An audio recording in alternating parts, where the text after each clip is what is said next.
नमस्कार विद्यार्थी मित्रांनो, स्वागत करतो तुमचं माझ्या YouTube चॅनलमध्ये.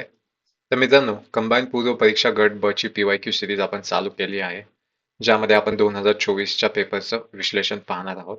आणि आजचा आपला सब्जेक्ट आहे इतिहास. तर आपण आज इतिहासाचे 10 प्रश्न घेतले आहेत. तर हा व्हिडिओ तुम्ही शेवटपर्यंत नक्की बघा, जेणेकरून तुमचे 10 वेगवेगळे टॉपिकचे क्वेश्चन हे क्लिअर होतील आणि तुम्हाला एक आयडिया येईल भविष्यामध्ये MPSC चे क्वेश्चन कशा प्रकारे हे येऊ शकतात. तर नक्की हा व्हिडिओ शेवटपर्यंत पाहायला विसरू नका. त्यानंतर पूर्ण PYQ सिरीज मी कंप्लीट करत आहे वेगवेगळ्या इयर्सची, तर ती पण तुम्ही नक्की पहा. वेळ न घालवता सुरू करूयात आजच्या सेशनला. माझं नाव शुभम बनसोडे, चॅनलचं नाव SB MPSC अकॅडमी. चॅनल आवडला तर नक्की सबस्क्राईब करा. तर चला तर मग आपण आजचा पहिला प्रश्न पाहूयात. तर आपल्याला योग्य पर्यायाची निवड करायची. पहिलं विधान आहे, भारतात पहिली सुती कापडाची गिरणी मुंबई येथे सुरू झाली. सेकंड बी आहे, भारतात पहिली तागाची गिरणी रिसरा येथे सुरू झाली. थर्ड म्हणजे सी आहे, भारतातील पहिली सुती कापड गिरणी कावरजी नानाभाई यांनी सुरू केली. ऑप्शन आहेत फक्त अ आणि सी, फक्त अ आणि बी, फक्त बी आणि सी, फक्त A B C, A B आणि सी. तर करेक्ट ऑप्शन आहे ए बी सी. तिन्ही पर्याय बरोबर आहेत, तिन्ही विधानं बरोबर आहेत. तर याचं आपण स्पष्टीकरण पाहूयात. भारतातील पहिली सुती कापड गिरणी 1854 मध्ये मुंबई येथे बॉम्बे स्पिनिंग अँड व्हीइंग कंपनी या नावाने सुरू झाली. आता भारतातील पहिली ताग गिरणी 1857 मध्ये पश्चिम बंगाल रिश्रा येथे सुरू झाली. त्यानंतर बॉम्बे स्पिनिंग अँड व्हीइंग कंपनीची स्थापना कावसजी नानाभाई डावर यांनी सुरू केली होती. नेक्स्ट क्वेश्चन आहे, तर हा 1857च्या रिलेटेड उठावाच्या रिलेटेड हा क्वेश्चन आहे, जो MPSCचा हॉट टॉपिक असतो 1857चा उठाव. तर यामध्ये तुम्हाला स्पेसिफिकली महाराष्ट्रामध्ये कोणत्या कोणत्या ठिकाणी कुठे कुठे उठाव झाले, त्याचे नेते कोण होते ते इम्पॉर्टंट आहेत. आणि जर इंडिया वाईज म्हटलं तर स्पेसिफिक रिजन मधले नेते आणि त्यांच्या अपोनंट मध्ये कोणते ब्रिटिश अधिकारी होते हे महत्वाचे आहेत. तर हा महाराष्ट्राच्या रिलेटेड आहे, कोल्हापूर संस्थानातला. तर कोल्हापूरचं कोणी बंड केलं होतं हा क्वेश्चन आहे. तर अ मध्ये आहे रामजी शिरसाट, त्यानंतर बी नानासाहेब पेशवे, रंग रंगो बापूजी गुप्ते आणि डी आहे भीमा नाईक. फक्त अ आणि ब, फक्त ब आणि क, फक्त ब, क आणि ड, फक्त अ. करेक्ट ऑप्शन आहे रामजी शिरसाट. स्पष्टीकरण आपण पाहूयात. नानासाहेब पेशवे हे स्पेसिफिकली मुख्यत्वे कानपूर उत्तर प्रदेश येथील बंडाचे नेतृत्व त्यांनी केले होते. त्यानंतर रंगो बापूजी गुप्ते हे सातारा संस्थातील प्रमुख नेते होते.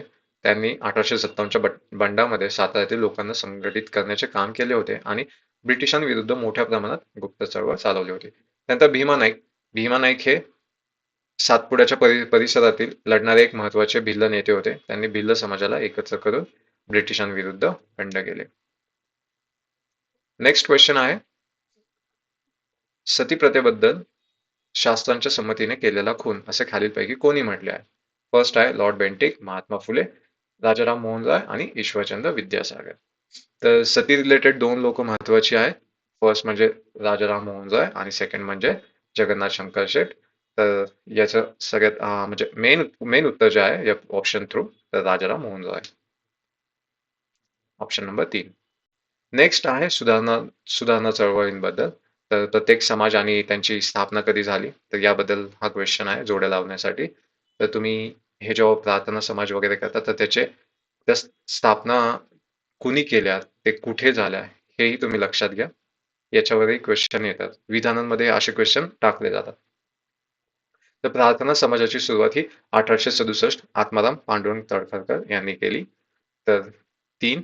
त्यानंतर सत्यशोधक समाज 1873 महात्मा ज्योतिबा फुले. त्यानंतर सार्वजनिक सभा गवा जोशी, ज्याचं आधी नाव होतं पूना असोसिएशन. आणि नेक्स्ट आहे आर्य समाज, तो झाला स्वामीनंद दयानंद सरस्वती यांनी केला, तो झाला 1875 मध्ये.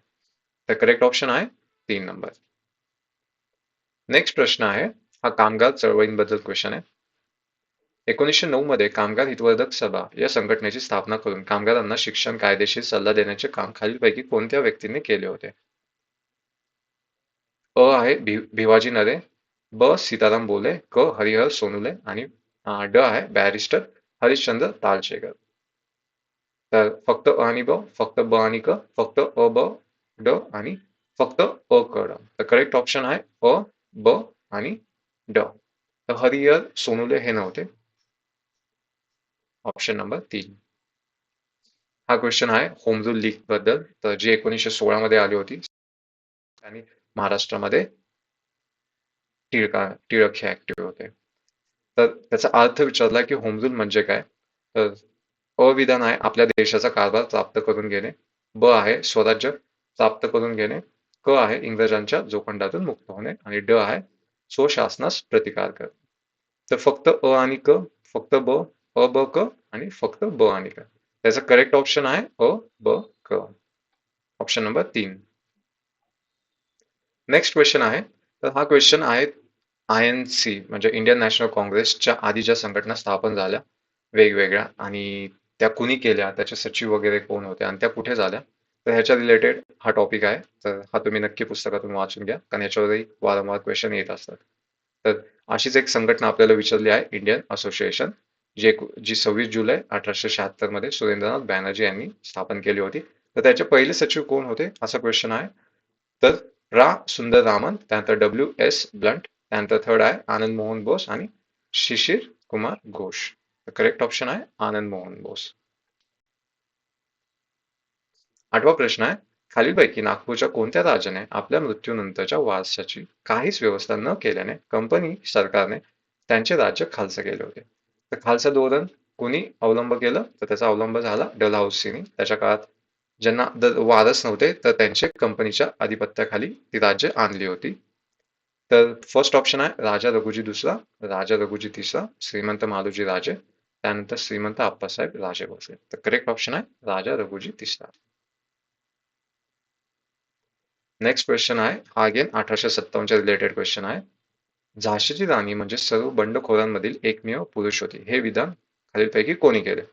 फर्स्ट आहे John Lawrence, second major sergeant, Hugh Rose, Colin Campbell. तर याचा करेक्ट आन्सर आहे ह्यू रोच, जो झाशीच्या राणी यांच्या अगेन्स्ट मध्ये त्यांनी म्हणजे बंड दडपून टाकलं होतं. तर त्याचं हे सेंटेन्स आहे. Option number 3.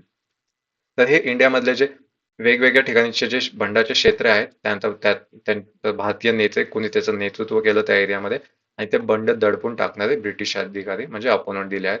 तर दिल्लीमध्ये बहादूर शाह जफर, तर जनरल आर्चडेल विल्सन आणि हडसन हे होते. त्यानंतर कानपूरमध्ये नानासाहेब पेशवे, त्यानंतर त्यांच्या अगेन्स्टमध्ये होते सर हेनरी हॅवलॉक आणि कॉलिन कॅम्पबेल. त्यानंतर झाशी व ग्वाल्हेरमध्ये होते राणी लक्ष्मीबाई आणि Tatya Tope, sir general Hugh Rose. नंतर नेक्स्ट लखनौमध्ये होते Begum Hazrat Mahal, Brijesh Qadar, general Henry Havelock आणि सर कॉलिन कॅम्पबेल. त्यानंतर बरेलीमध्ये होते खान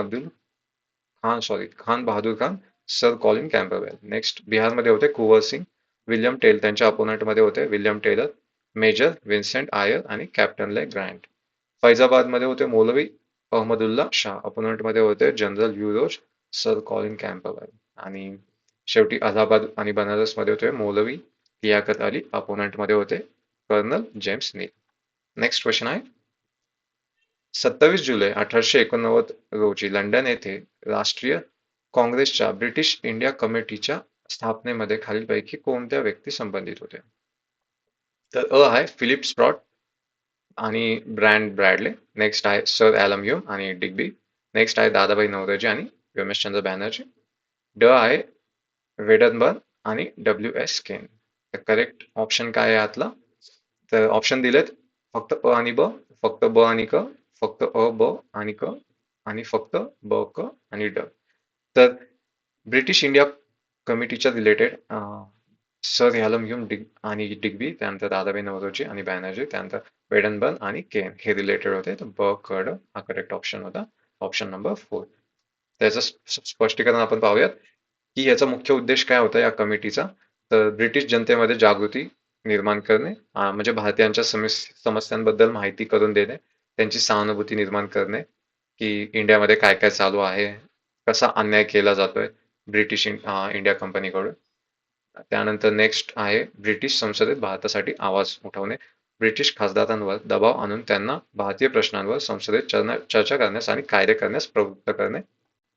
त्यानंतर आहे प्रचार आणि प्रसार करणे, इंडिया या नावाचे साप्ताहिक मासिक प्रकाशित करून भारतीयांची मते आणि राष्ट्रीय काँग्रेसचे विचार ब्रिटनमध्ये पोहोचवणे, प्रशासकीय सुधारणांसाठी दबावाने भारतात प्रशासकीय आणि राजकीय सुधारणा घडवून आणण्यासाठी ब्रिटिश सरकारवर सतत दबाव टाकणे. तर मित्रांनो, हे असे 10 प्रश्न होते. हे तुम्ही नक्की म्हणजे डिटेलमध्ये पुस्तकांमधून याच्या रिलेटेड ज्या एक्स्ट्रा इन्फॉर्मेशन आहे त्या नक्की वाचून घ्या, जेणेकरून तुम्हाला अपकमिंग एक्झाममध्ये याचा नक्कीच फायदा होईल. Thank you.